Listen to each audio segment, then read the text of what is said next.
colocamo-nos mais facilmente no lugar de quem foi igual a nós, do que no daquele que vemos apenas pela miragem de uma glória celeste.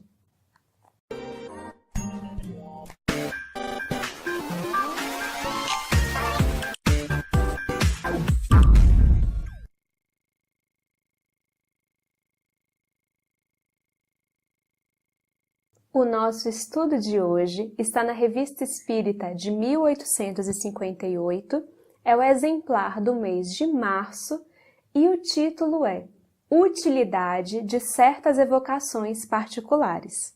Inclusive, quem está acompanhando todos os episódios sabe que em alguns dos nossos episódios nós já trouxemos artigos que são evocações particulares. E se nós olharmos o sumário da Revista Espírita, perceberemos que existem várias evocações, seja com o título Evocações Particulares, Conversas Familiares ou Conversas de Além-Túmulo, praticamente em cada mês da Revista Espírita existe uma dessas evocações. Um outro ponto importante, para quem tiver interesse, quem ainda não tiver estudado, o livro O Céu e o Inferno, aqui estão concentradas grande parte das evocações das reuniões realizadas na Sociedade Espírita de Paris com Allan Kardec.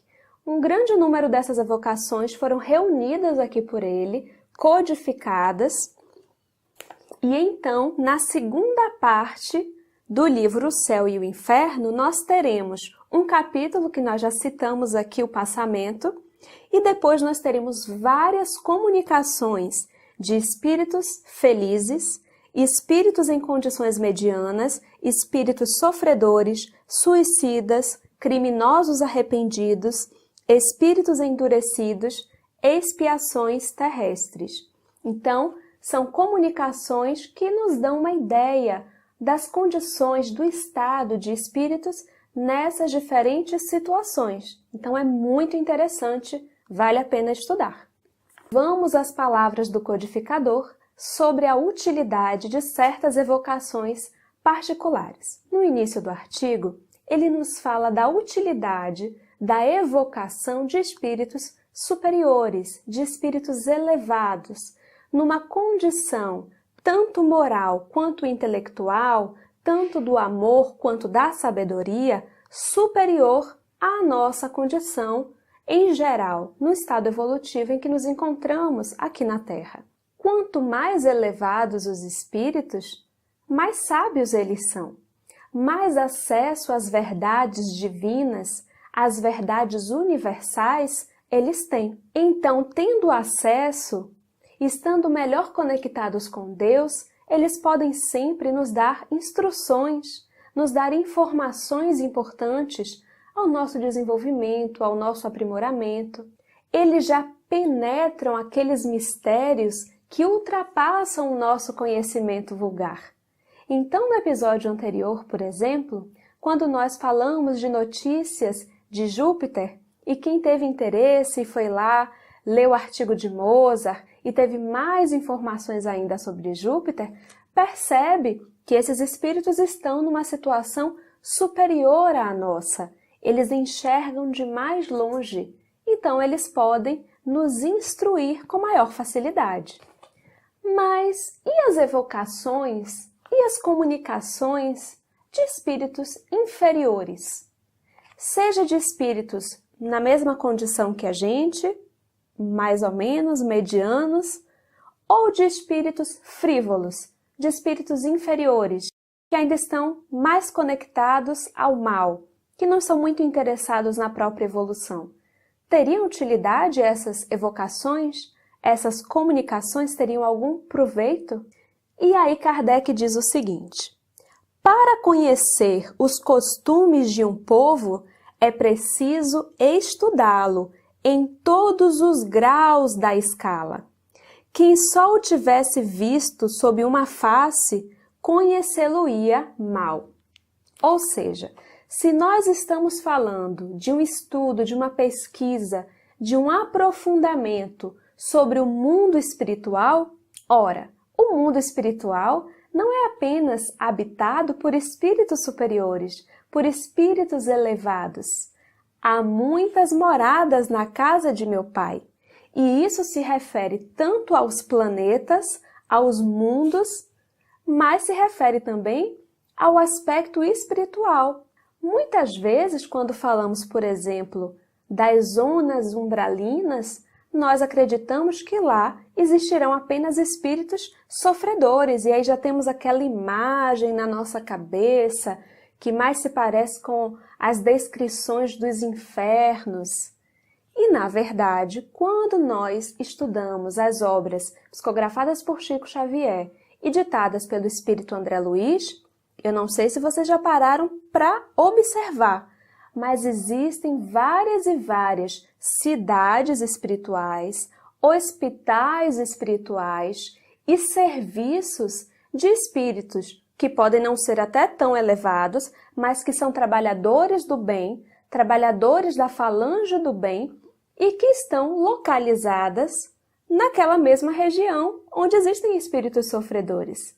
Então, naquela mesma região, existem serviços de assistência, de auxílio, em que espíritos devotados ao bem trabalham, e existem também espíritos em sofrimento, que talvez nem percebam, muitos deles, a existência daquelas edificações devotadas ao bem.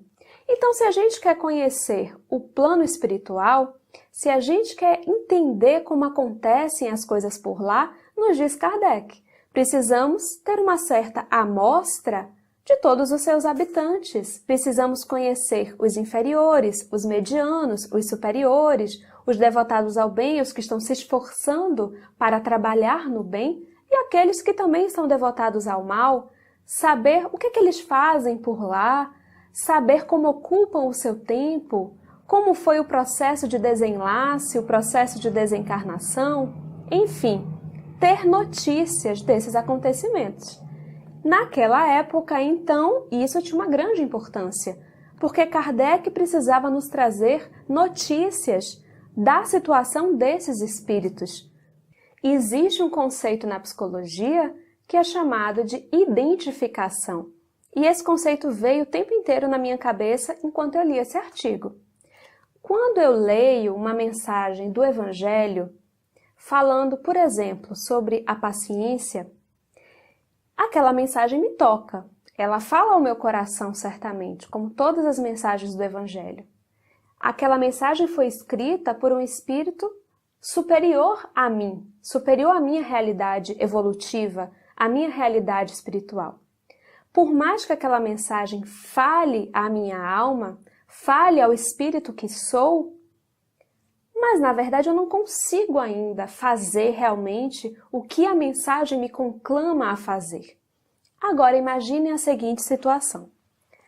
Se uma pessoa do meu convívio, um familiar, um amigo, uma amiga, meu esposo, se essa pessoa desencarna e essa pessoa que eu convivia, que eu tinha uma identificação com as suas características, com o seu esforço evolutivo, alguém, por exemplo, que trabalhava comigo no movimento espírita, na mesma casa espírita, e essa pessoa dá uma comunicação, fornece uma comunicação numa reunião mediúnica diretamente para mim, falando da sua realidade espiritual e dizendo assim, lembra quando nós conversávamos sobre a paciência? E faz um relato das consequências da sua impaciência enquanto encarnado, o desdobramento disso na espiritualidade. A pessoa que está mandando essa mensagem não é um espírito superior, mas o processo de identificação que eu tenho com essa pessoa, de com mais facilidade me colocar no lugar dela, porque estamos ali numa faixa parecida, vai me tocar profundamente. Essa é a utilidade de ter notícias de espíritos que não são benfeitores espirituais, mas que podem ser familiares. No caso das evocações que ele utiliza, muitas vezes eram familiares, eram pessoas do convívio. Muitos membros da Sociedade Espírita de Paris que desencarnaram foram evocados nas reuniões em que Kardec estava presente. e disseram e deram notícias do processo de desencarnação e da realidade que estavam vivendo, confirmando a vida além da morte e todos os conceitos codificados na doutrina espírita. E aqui nós repetimos a frase que lemos no início, quando Kardec diz: colocamo-nos mais facilmente no lugar de quem foi igual a nós, do que no daquele que vemos apenas pela miragem de uma glória celeste. E para dar um gostinho do livro Céu e Inferno, onde existem várias dessas evocações, nós trouxemos aqui no capítulo 3 da segunda parte alguns trechos de uma comunicação de um espírito mediano, tipo a gente. O espírito se chama Joseph Bré e ele diz assim: ele foi evocado por sua neta em 1862 e ele desencarnou em 1840. A neta pergunta: caro avô, podeis dizer-me como vos encontrais no mundo dos espíritos, dando-me quaisquer pormenores úteis ao nosso progresso? Tudo o que quiseres, querida filha. Eu expio a minha descrença, porém grande é a bondade de Deus, que atende às circunstâncias.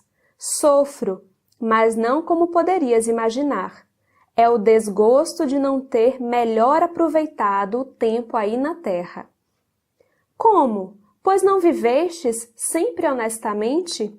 Sim, no juízo dos homens, mas há um abismo entre a honestidade perante os homens e a honestidade perante Deus.